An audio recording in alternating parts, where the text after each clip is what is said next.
Mohon bersiap-siap pemegang nomor undian 78.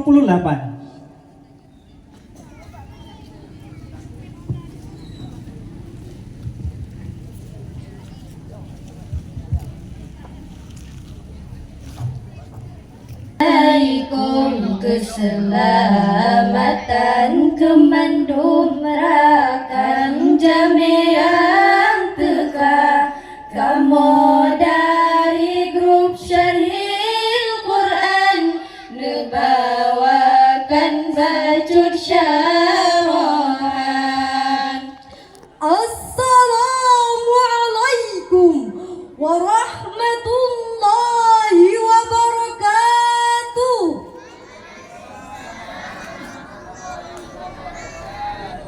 Alhamdulillah, alhamdulillahilladzi an'amana bi ni'matil iman wal islam. Wassalatu wassalamu ala khairil anam. Salatan wa salaman daimaini mutalazimaini fi daris salam. Amma ba'du. Dewan Hakim yang arif dan bijaksana dan hadirin yang berbahagia, Indonesia adalah negara demokratis yang menjamin peluang kerja kepada setiap warga negaranya dan memiliki hak yang sama dalam setiap kesempatan kerja. Namun hal itu hanya sebuah konsep yang tidak akan pernah tercapai apabila dalam setiap kesempatan kerja selalu diwarnai dengan praktek mementingkan golongan dan akhirnya suap menyuap menjadi jalan keluar dari sebuah permasalahan. Allah menganjurkan umat manusia untuk mencari rezeki yang halal. Tidak harus menjadi seorang penguasa, pengusaha, pejabat, bahkan anggota-anggota terhormat lainnya. Untuk menjadi rezeki yang halal, buruh bangunan, pembantu rumah tangga, dan berbagai pekerjaan lainnya yang dinilai rendah oleh mereka yang memiliki penghasilan tinggi juga termasuk halal. Sebuah laporan dari ICW menyatakan bahwa Indonesia adalah negara nomor 2 terkorup di Asia. Pelakunya tidak hanya pejabat tinggi negara, bahkan sampai ke aparat desa. Dampak dari kejahatan korupsi itu telah merusak ekonomi dan lain sebagainya dalam berbagai bidang kehidupan.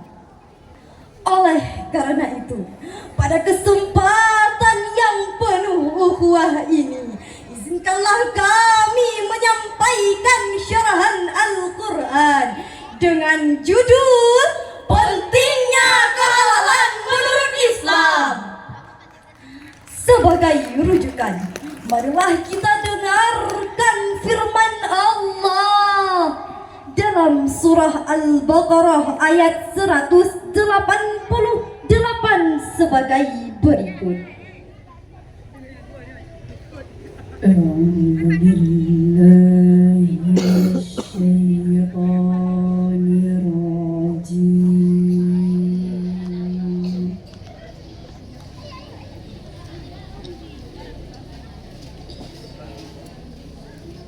Bismillahirrahmanirrahim.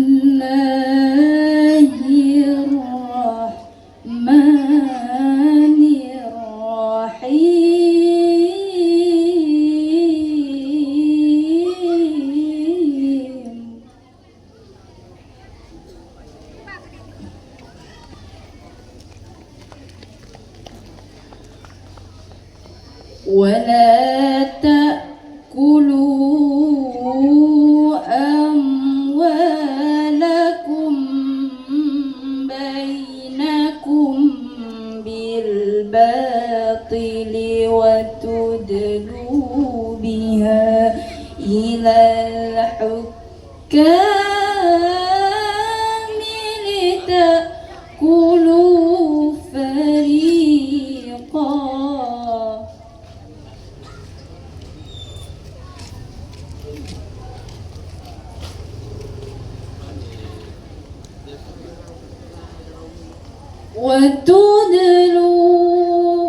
وتدلوا بها إلى الحكام لتأكلوا فريقا من أموال الناس بالإثم وأنتم تعلمون.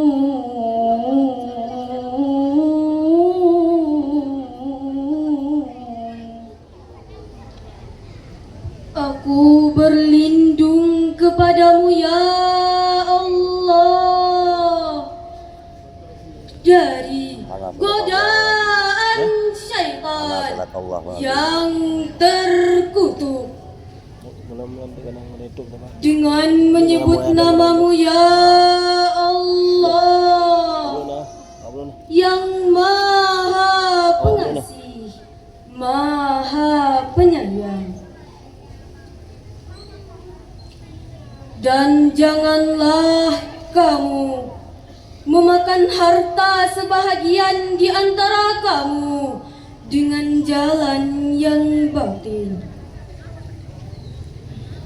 Dan janganlah kamu menyuap dengan harta itu kepada para hakim dengan maksud agar kamu dapat memakan sebahagian daripada harta orang lain itu dengan jalan dosa, padahal kamu mengetahui. Dewan Hakim hadirin yang berbahagia, ayat di atas mengandung asbabun nuzul yang berkaitan dengan kasus sengketa tanah di antara dua orang yang mengajukan gugatan kepada Rasulullah sallallahu alaihi wasallam. Padahal mereka mengetahui siapa yang benar dan siapa yang salah. Profesor Dr. Muhammad Quraisyihab dalam tafsirnya Al-Misbah menjelaskan bahwa janganlah di antara kamu mengambil harta orang lain dan menguasainya tanpa hak, dan jangan pula menyerahkan harta tersebut kepada hakim yang berwenang memutuskan perkara bukan untuk memperoleh hak kalian, melainkan untuk memperoleh hak orang lain. Padahal kalian mengetahui bahwa kalian tidak berhak terhadap harta tersebut. Salah satu jalan yang paling populer di kalangan kita masyarakat dewasa ini adalah perbuatan korupsi. Apakah korupsi itu? Fatwa MUI tahun 2000 menjelaskan bahwa korupsi adalah tindakan pengambilan sesuatu di bawah kekuasaannya dengan cara yang tidak benar menurut syariat Islam.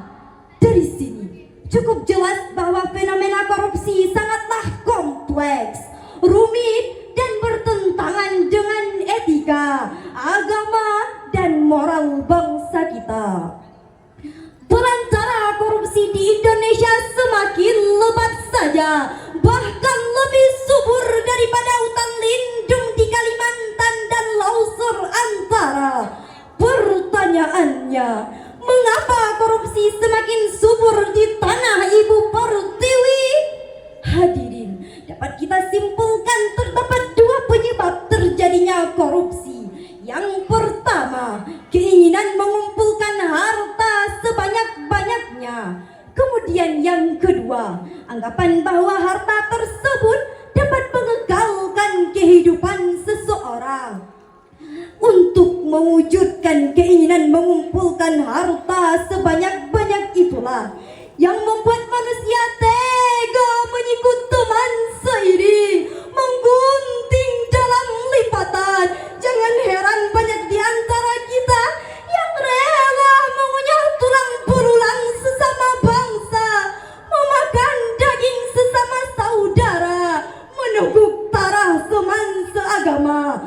Hal inilah yang menumbuhkan sifat tamak, menyuburkan kerekusan, bahkan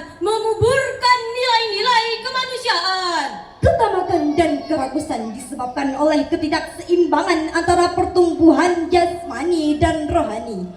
Umur sudah dewasa, tapi rohani masih balita. Sigmund Freud, seorang psikolog, menjelaskan bahwa seorang balita mendapat dua kenikmatan ketika melakukan dua hal. Yang pertama, ketika mengeluarkan kotoran dan melihat tumpukannya. Begitulah para koruptor. Mereka mendapat kenikmatan ketika melihat-lihat tumpukan harta kotornya.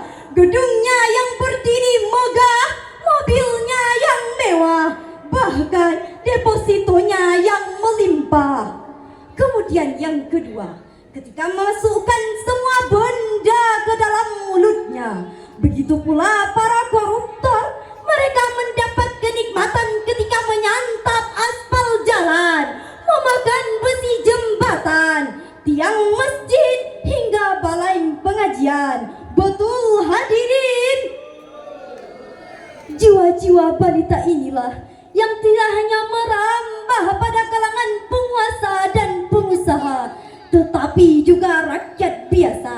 Tidak hanya menjalar dalam tubuh ilmuwan, tetapi juga mengalir dalam jiwa orang awam. Alhasil, sogok menyogok menjadi kebiasaan, suap menyuap bagian dari kebudayaan. Apa akibatnya? Pengangguran meningkat, kejahatan merajalela, perampokan di mana-mana. Semua itu bermuara pada lahirnya kekacauan sosial. Politik tidak stabil, solidaritas sosial meningkat, kehidupan ekonomi umat tenggelam dalam kemiskinan, sehingga kita melihat semakin sedikit orang yang makan banyak dan semakin banyak orang yang makan sedikit. Memang hadirin, menembangkan pohon korupsi bukanlah perkara yang mudah, karena akarnya sudah menghujam dalam budaya kolektif bangsa kita. Pepatah Inggris pernah berkata, "A run go to Rome, but Rome city cannot building in one night." Banyak jalan menuju kota Roma, tapi kota Roma tidak bisa dibangun dalam satu malam. Masyarakat merasakan pemberantasan korupsi saat ini seperti jalan yang melingkar dan tidak pernah kunjung berujung. Hukum di Indonesia termasuk Aceh menjadi sebuah permainan. Mungkin kalau dulu kita hanya mampu membeli buku hukum, tapi sekarang kita sudah mampu membeli penegak hukum. Padahal jumlah lembaga anti korupsi telah lahir, namun jumlah koruptor yang berhasil diseret ke pengadilan tidak sebanding dengan jumlah anti korupsi yang telah didirikan.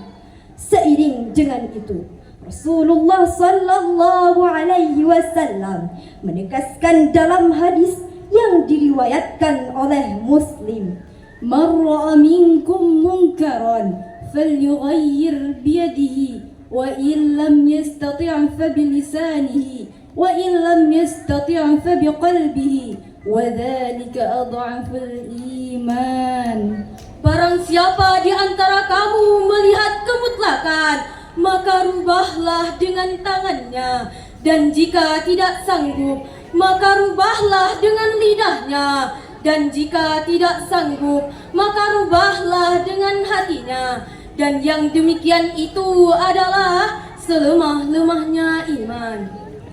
Dewan Hakim, hadirin yang berbahagia, dari syarahan yang telah kami sampaikan dapat kita ambil beberapa kesimpulan. Yang pertama, korupsi disebabkan oleh adanya keinginan mengumpulkan harta sebanyak-banyaknya dan beranggapan bahwa harta tersebut dapat mengekalkan hidup seseorang, tidak peduli apakah itu halal ataupun haram. Kemudian yang kedua, bahaya korupsi tidak hanya mengancam integritas berbangsa dan bernegara, bahkan ia mampu mengubah nikmat menjadi laknat. Hadirin, jangan biarkan korupsi merusak masa depan kita. Mari kita saling bergandengan tangan untuk menciptakan Indonesia yang bersih dan transparan. Demikianlah yang dapat kami sampaikan. Mohon maaf bila ada kesalahan. Sampai jumpa di lain waktu dan kesempatan. Dan pada akhirnya, Sadaqallahul Aliyyul Azim.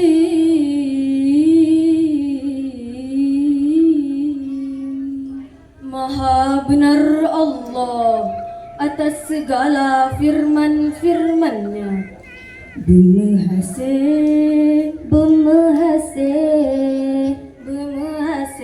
lagi ban hajat. Bemahase ya Allah, bemahase lagi ban hajat. wassalamualaikum warahmatullahi wabarakatuh.